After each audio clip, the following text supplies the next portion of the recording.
Hello, I'm going to talk today about point-of-care adherence testing for HIV prevention and treatment for the HIV transmission workshop today.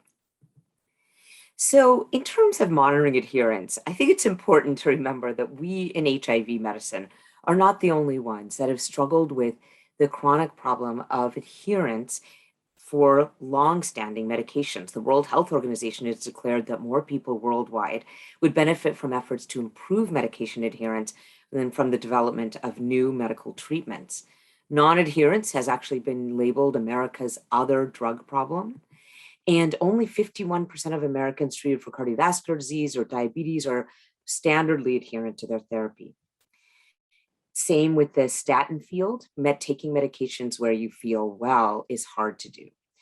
And essentially, the cost to society is very high for chronic non-adherence. So measuring adherence and supporting adherence is incredibly important. To put it simply, drugs don't work in patients who don't take them, by our former Surgeon General. So how do we monitor adherence in HIV medicine? Well, really, it's divided into more subjective measures, which is obviously the easiest thing to do, ask the patient. And then also more objective measures where we monitor, for example, drug levels in a biomatrix. And each of these adherence monitoring systems have their own pros and cons. Self-report, of course, is the cheapest, it's the easiest, it's just asking the patient, it's widely available. But there are problems with social desirability bias, patient telling the provider what they want to hear, or recall bias. Pill counts are also cheap and easy, but they also can be manipulated. Pharmacy refills really do require a closed system by which picking up medications are standardly associated with adherence, and you also have to take them. Viral load monitoring in the setting of HIV treatment is certainly the best way to monitor adherence, but it's expensive and also it's usually not real time. Electronic monitoring caps, you can take off the cap and still take out the pills but not consume them. So it is difficult in terms of really monitoring actual drug consumption. And then what I'm going to talk about today is pharmacologic metrics of adherence, and specifically urine-based metrics of adherence that use real-time monitoring. Anything where you measure drug levels in a biomatrix is objective. It absolutely has to be in your body to be coming out in the biomatrix, but there are pros and cons of these as well. And then, of course, a directly observed therapy is not feasible in the real-world setting, at least in a chronic way. So what we're going to talk about today is how important it is that what gets measured gets managed. So in the field of HIV pre-exposure prophylaxis, or PrEP, I think it really showed us when we looked at the PrEP clinical trials how important pharmacologic monitoring became in terms of monitoring for adherence. The efficacy in the original, in the first PrEP trial of TDF-FTC in IPREX rose from 44% to an estimated 92% among those where there was actually detectable drug levels in either plasma or peripheral blood mononuclear cells. And then in the VOICE and FemPrEP studies, which did not show efficacy of TDF-FTC for PrEP in young women, you could see that self-report was very high in both of those studies at 91 and 95%. Even the returned pill counts were high, but when monitoring by plasma tenofovir detection, actually there was less than 1/3 of participants in the trial that were adherent to their therapy in the active arm. So that really showed us that pharmacologic measures allowed us to really interpret the reduced efficacy in these studies because it was all about adherence. And so that really launched, the PrEP trials really launched the field of pharmacologic monitoring. And now we have drug level availability in a series of different biomatrices, including plasma, which is a short-term metric. Peripheral blood mononuclear cells were used in the original IPREX trial, but they're harder to measure. In PrEP, at least, we can look at tenofovir diphosphate levels in dried blood spots as a relatively long metric of adherence. And also in hair, which is grows over time and serves as a metric of time, we can also get long-term metrics of adherence. How are you taking your medication over longer periods of time? An average metric of adherence is monitored via hair levels. The problem is, though, that hair levels, DBS levels, and usually plasma levels are not available real time.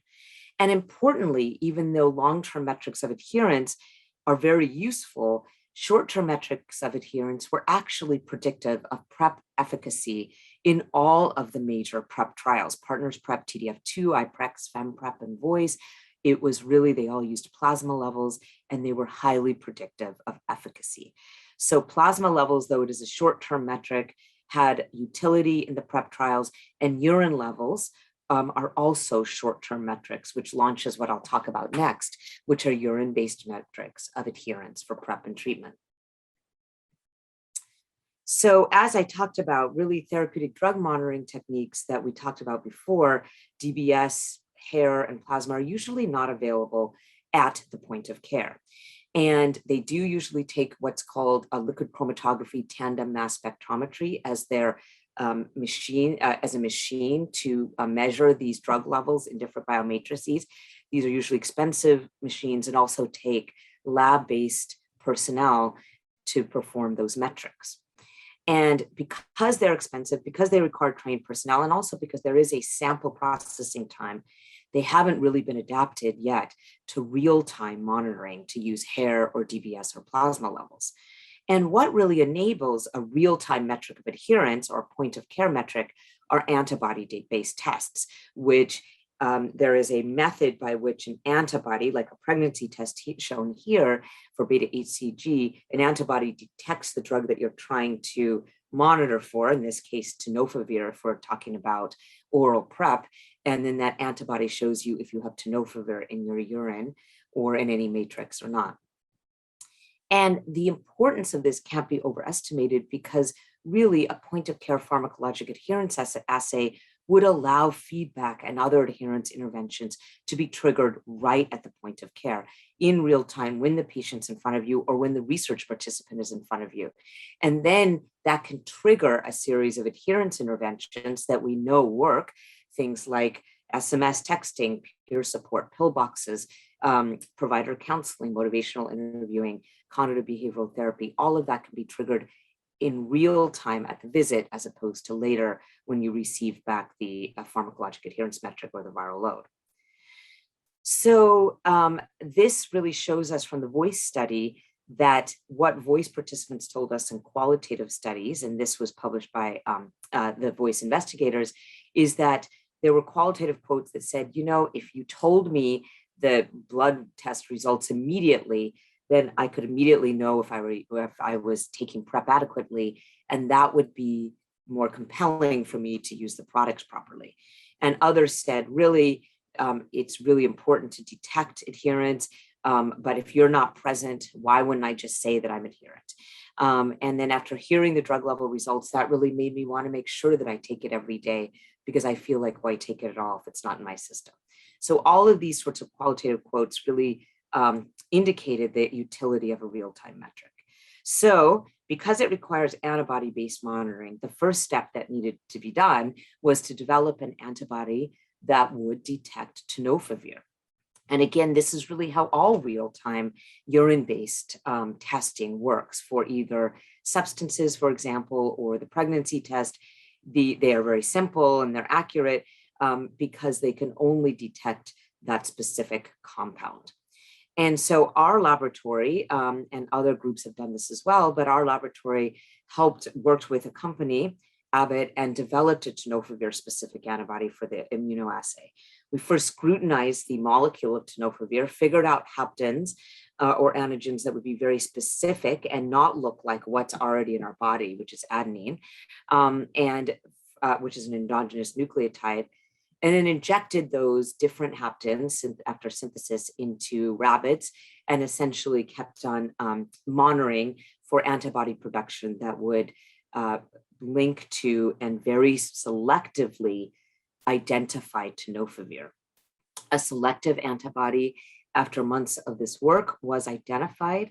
And then the next step after identifying that antibody was really to confirm that this antibody was selective, sensitive, and specific when used in ELISA, as compared to liquid chromatography tandem mass spectrometry monitoring tenofovir in urine. So we did multiple different studies to ensure that not only was the antibody selective, but it was highly sensitive and specific in ELISA when compared to LC-MS, and then created a lateral flow assay, and then also validated that lateral flow assay against ELISA and against liquid chromatography tandem mass spec. This urine test is now packaged into a lateral flow assay as a rapid strip test, as shown here as the prototype.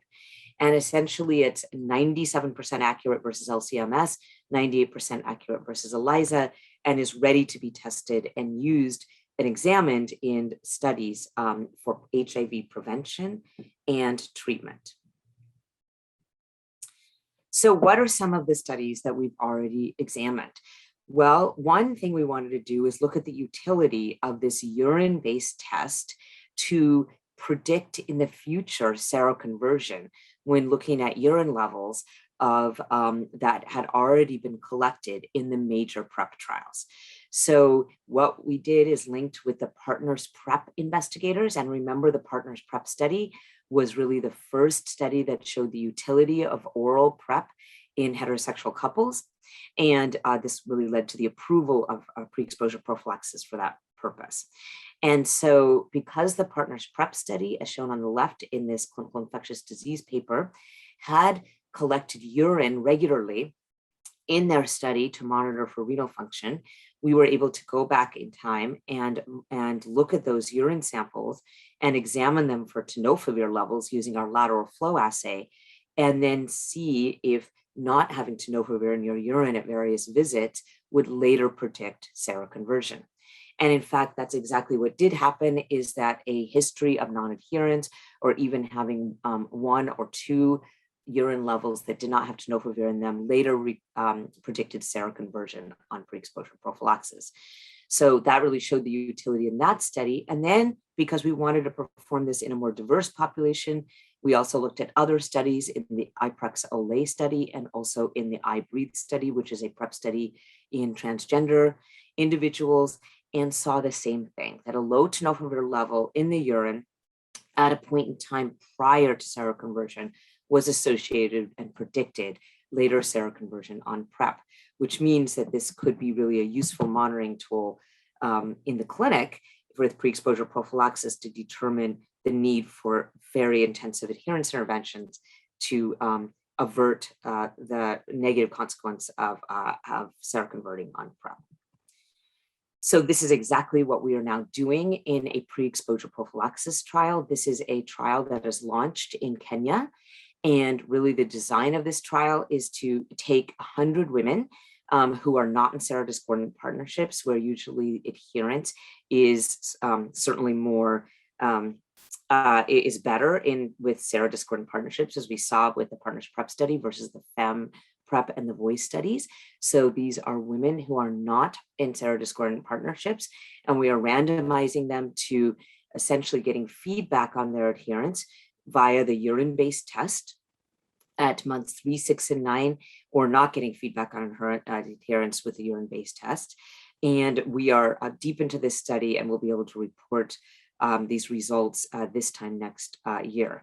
I will say that importantly, qualitative work done before this study has shown that women are very willing and find this a very acceptable test to show their adherence. The second place in which we believe that a urine-based test and a real-time metric of adherence will be useful is in the setting of HIV treatment. So what are the different scenarios that we could think about for HIV treatment? Well, using a real-time metric and having HIV viral load testing at the same time, we could see that, of course, what the expected outcome and the desired outcome is that the ART adherence measure would be high, showing adherence, viral load suppression would be achieved, and then you could provide positive feedback to the individual. The second state is when viral load suppression has been achieved, but actually the ART adherence metric shows you that it's low, meaning you don't have tenofovir in your urine. That could predict an impending problem if adherence is spotty, and that would be an important time to counsel. The third state would be if the viral load is viremic, but the antiretroviral adherence test, the urine-based test, is positive. That would be a very concerning state in which you could be adherent to your therapy, but you're still not suppressing your virus because of antiretroviral drug resistance. That would trigger then a testing for HIV viral resistance. And then the final state would be if you're viremic and your adherence urine-based metric shows that you're not taking the drug. Of course, that would really represent an adherence challenge, and you could work on identifying the barriers. So this is where we find it useful in treatment. So based on what I just told you, essentially, this is exactly the study that we are working on with colleagues in South Africa, is to really look at participants in the study who have had a long history of non-adherence or virologic failure. And what we will be doing is a design in which patients with adherence challenges will be enrolled and randomized into an intervention arm where they'll be receiving the urine-based test, and in the standard of care arm where adherence challenges are identified with self-report. We will then again be giving feedback and also standard adherence interventions in the context of that feedback with the point of care assay for half of our patients, and the other half will receive standard of care. The results of this trial will also be ready next year, but we have already shown from our initial data that initial tenofovir test can predict who needs to go on for resistance testing in this context. And these are really patients who have high tenofovir levels as measured by the urine test, but ongoing viremia.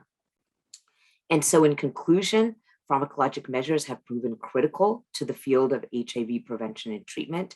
However, our ongoing measures that we use chronically in the setting of the research studies, which are usually performing drug levels in hair, in dried blood spots, and plasma, have all been extremely useful for interpreting our research studies, but they're difficult to perform at the point of care, requiring lab-based personnel and usually lab-based machines. Real-time metrics would allow immediate intervention at the bedside, in the clinical visit, or at the research visit. These urine-based measures at the point of care have now been developed and are being studied. They have shown utility so far, and we look forward to showing you more about the utility of these tests prior to marketing. Thank you very much.